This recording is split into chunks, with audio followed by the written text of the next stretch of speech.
Hi Gemini, welcome to your general tarot tune-in. If you're new here, welcome to my channel. This is Tarot with Netta. This reading is for Sun, Moon, Rising, Venus, and North Node in the sign of Gemini. As always, take what resonates, leave what doesn't. If this reading doesn't resonate with you, check out your other placement. And if it does, leave a like, comment, and subscribe to the channel if you're new here.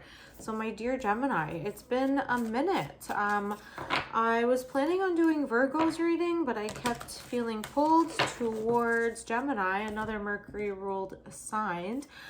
Yeah, it's been quite a while, so let's check in with the Gemini babies and see what energy is supporting you at this time.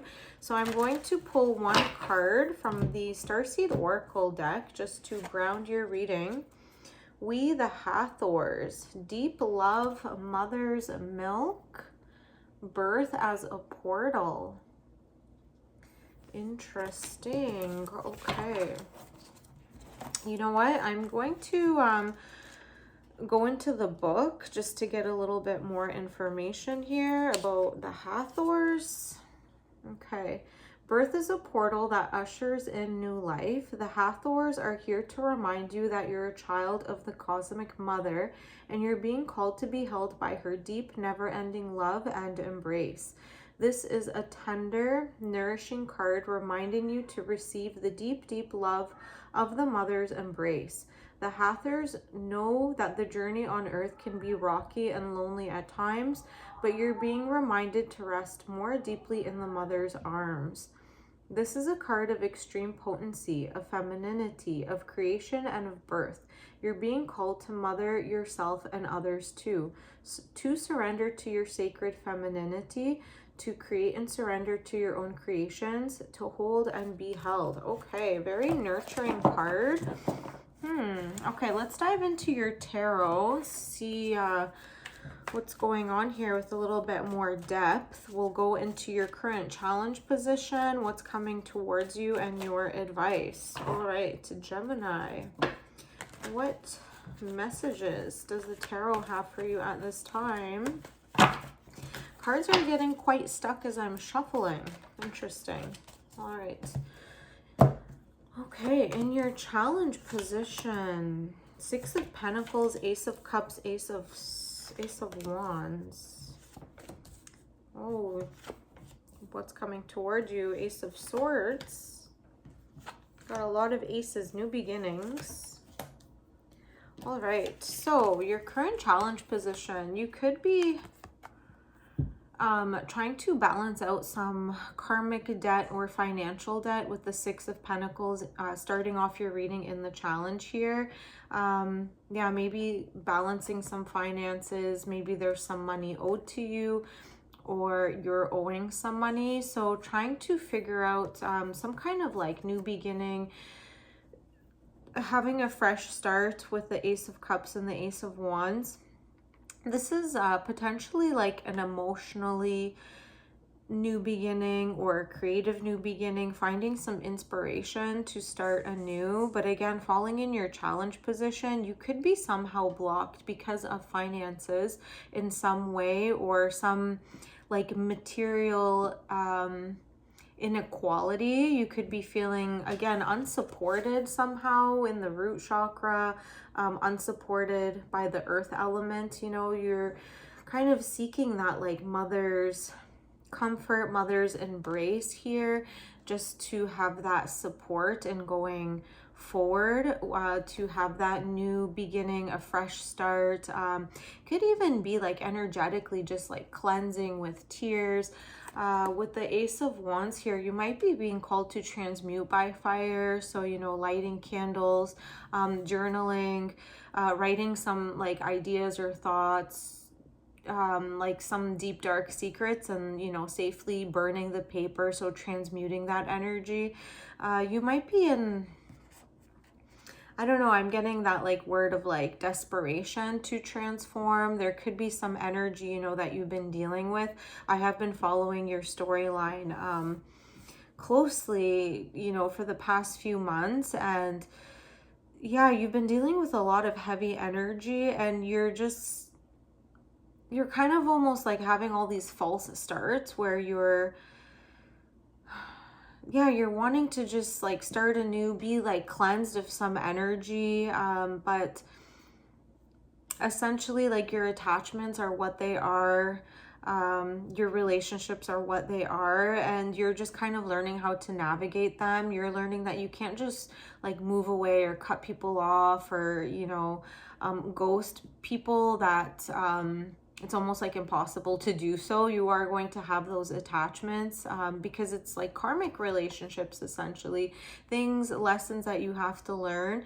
And it might even be like that's your life lesson, and if you reincarnate again, you will take the lessons that you learned this lifetime, and like your soul's growth, your soul's journey, possibly if you learn the lesson this lifetime, you won't have to repeat it the next one, if you believe in that type of like energy, the way that the souls are reincarnated or not.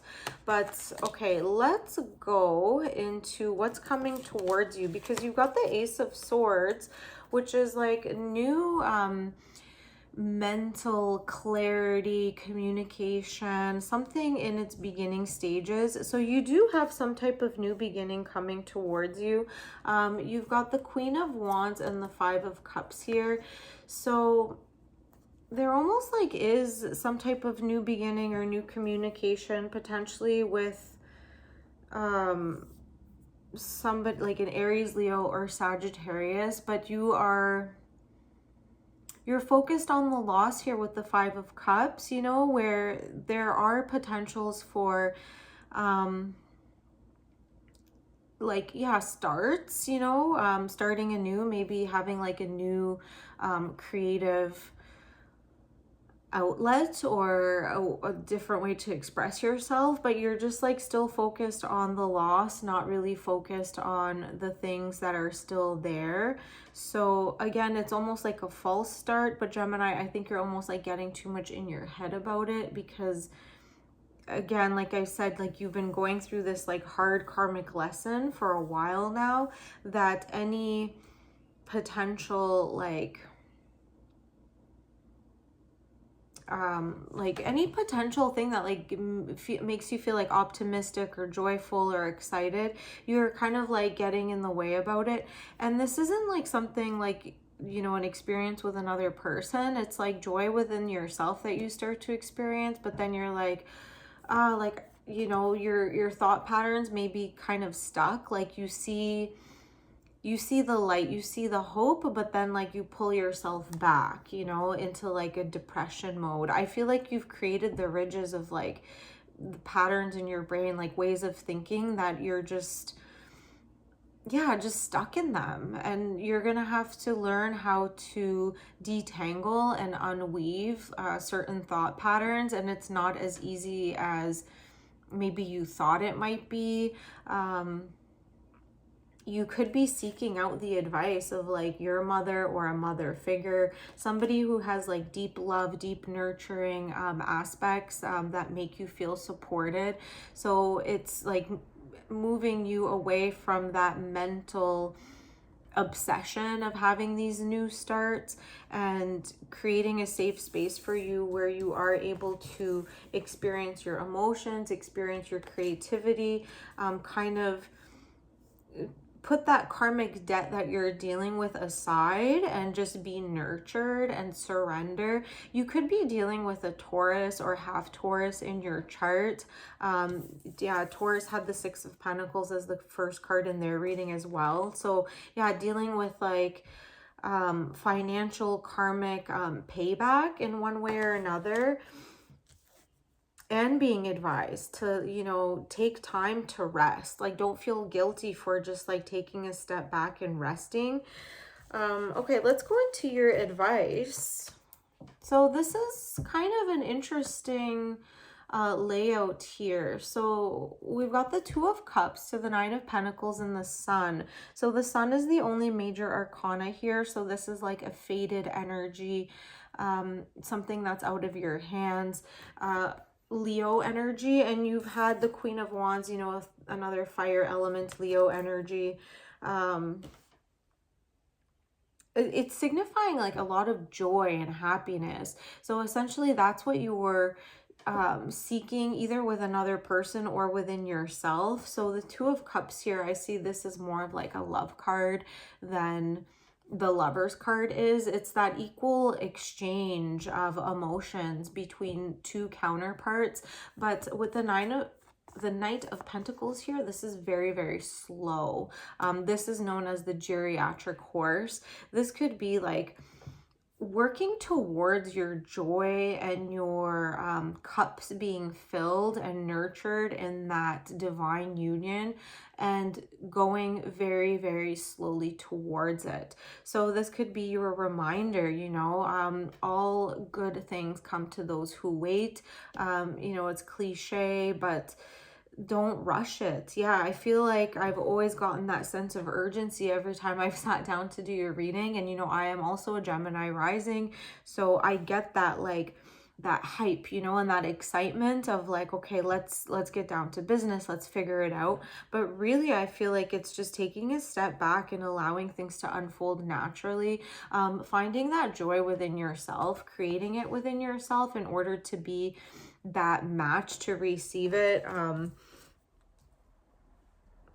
in a relationship with someone else. Okay, let's close your reading off with one card from the Yogic Path Oracle deck. So let's see, Gemini. Manipura. Okay. So your solar plexus chakra, the color yellow. This is talking about your willpower. You could be being called to do some Pilates, some ab work, or that is like some type of like exercise that might help you. Looking at your gut health as well. So let's read.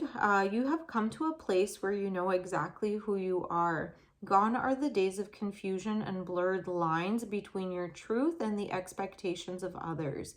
You have grounded into your essence and built the foundation of your empowered self. You have had to let go of many friendships and relationships that were no longer serving you to get to where you are, and it was all worth it.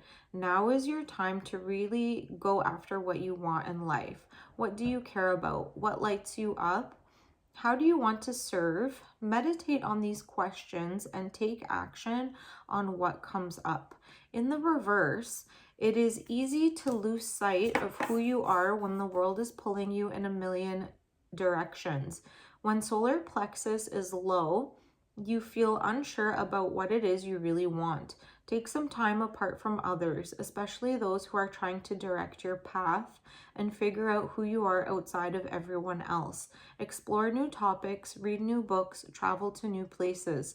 Immerse yourself in new cultures. It is time for you to unlearn all that you learned so you can become all that you are. Okay, my dear Gemini, I hope that resonated. Let me know in the comments if it did, and I'll see you on the next one. Bye.